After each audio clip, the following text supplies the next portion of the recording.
శ్రీ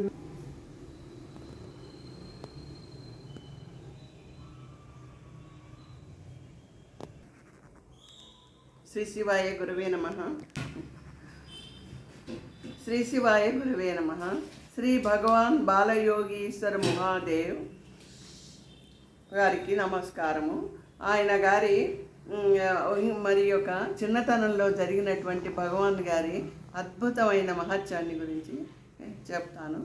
అదేంటంటే, భగవాన్ గారు 5 సంవత్సరాలప్పుడు గోవులను మేసుకుంటూ వెళ్తారు కదా. వెళ్ళినప్పుడు అప్పుడు ఒక పెద్ద వర్షం వస్తుంది. వచ్చినప్పుడు ఆయన ఒక రావి చెట్టు కింద కూర్చుంటారు. ఆ వర్షంతో కూర్చున్న తర్వాత ఆయనకు అందులోకి అనుకోకుండా ఆయన స్వయంభూ శివుడి వరం వల్ల పుట్టిన మహానుభావులు గనక ఆయనకి ఎందుకో ఆయన అలా కళ్ళు మూతలు పడిపోయి భగవన్నామంలోకి వెళ్ళిపోతారు. వెళ్ళిపోయి అలా ఎంతసేపు కూర్చుంటారు. కూర్చొని తర్వాత ఆయనకి తెలివి వచ్చిన తర్వాత అక్కడ పైన ఎత్తుగా ఒక కొండ ఉంటేను ఆ కొండ మీదకి ఆయన పైకి వెళ్తారు. అది పరశివ శిఖరం అన్నమాట. కొండ క్షేత్రం అక్కడికి వెళ్తారు ఆయన అనుకోకుండా. వెళ్ళి అక్కడ కూర్చొని ఆయన అక్కడ చెట్టు కింద కూర్చొని తపస్సు చేసుకుంటూ భగవన్నామం చేసుకుంటూ కూర్చున్నప్పుడు ఒక రోజున ఒక మునీశ్వరుడు వస్తాడు. మంచి తేజస్సుతో వెలిగిపోతూ ఆయన మునీశ్వరుడు వస్తారన్నమాట. ఆ మునీశ్వరుడు ఈ బాలయోగేశ్వర్ గారిని చూడగానే భగవాన్ గారు ఆ కూర్చున్న గుట్ట పేరు ఏమిటంటే పంచపాండవుల గుట్ట అనమాట. ఆ గుట్ట మీద కూర్చొని ఉండగా అప్పుడు ఆ మునీశ్వరుడు వస్తారు.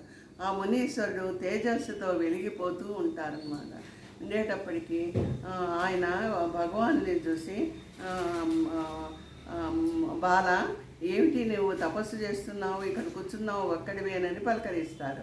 పలకరించి అంటారు, నువ్వు కారణ సంభూతుడివి, నువ్వు అందువల్ల నీకు మీ తల్లిదండ్రులను అడిగి నువ్వు ఉపనయనం చేయించుకొని గాయత్రి మంత్రం అది జపం చేసుకో అని చెప్తారు. చెప్తే బాల భగవాన్ గారు అంటారు, ఋషీశ్వర, మాకంత స్తోమత లేదు, మేము చేసుకోలేము, పేదవాళ్ళము అని చెప్పి ఆ మునీశ్వరుతో అంటే, ఆ మునీశ్వరుడు అంటారు, ఎందుకు బాల నేనున్నానుగా, నీకు నేను చేస్తాను ఉపనయనం అని చెప్పి అప్పటికప్పుడే ఆ మునీశ్వరుడు ఆయనకి ఉపనయనం చేసి గాయత్రి మంత్రోపదేశం చేసి ఆయనకి కొన్ని విగ్రహాలు ఇస్తారనమాట. అది రేణుకామాత విగ్రహం ఒకటి, ఇంకొకటి కృష్ణ విగ్రహము, ఇలా శివ పంచాయతనం అనమాట. అవన్నీ ఆయనకి ఇస్తారు.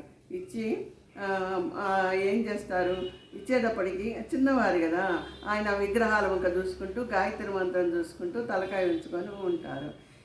ఒకసారి తలకాయ ఎత్తి పైకి చూసేటప్పటికి దగదగా మెరిసిపోతున్న ఋషీశ్వరుడు అలా వెళ్ళి అక్కడ ఉన్న స్వయంభూ శివలింగంలోనూ ఆయన మాయమైపోతారు. మాయమైపోయిన తర్వాత అప్పుడు ఆయన అనుకుంటారు, అంత చిన్నతనంలో కూడా మహాజ్ఞాని కనుక సాక్షాత్తు శివుడే వచ్చి నాకు ఉపనయనం చేసి అమ్మ ఉపదేశం కూడా, ఆ జగదాంబ ఉపదేశం కూడా నాకు ఇచ్చారు. నాకు జగత పితరం వందే పార్వతీ పరమేశ్వరం అన్నట్టు ఆ పార్వతీ పరమేశ్వరులే సాక్షాత్తు నాకు దర్శనమయ్యి నాకు ఇలా జ్ఞానోపదేశం చేశారని గురు మహారాజు గారు చాలా చాలా చాలా ధన్యులైనారు కదా. ఇదంతా పరశివ శిఖర క్షేత్రంలో జరిగిన అద్భుతమైన మహా అద్భుతమైనటువంటి లీలా మహత్యం కదా. మనం అంతా ఎంత అదృష్టవంతులు. ఆ మహారాజు గారి మనం ఇది చెప్పుకుంటుంటే మనసు అంత ఆనందంతో నిండిపోతుంది. మరి మీకు ఎలా ఉందో మీకు కూడా అలాగే ఉందని నేను అనుకుంటున్నాను. హర హర మహాదేవ్. తాడేపల్లి విజయాభ్రమణ.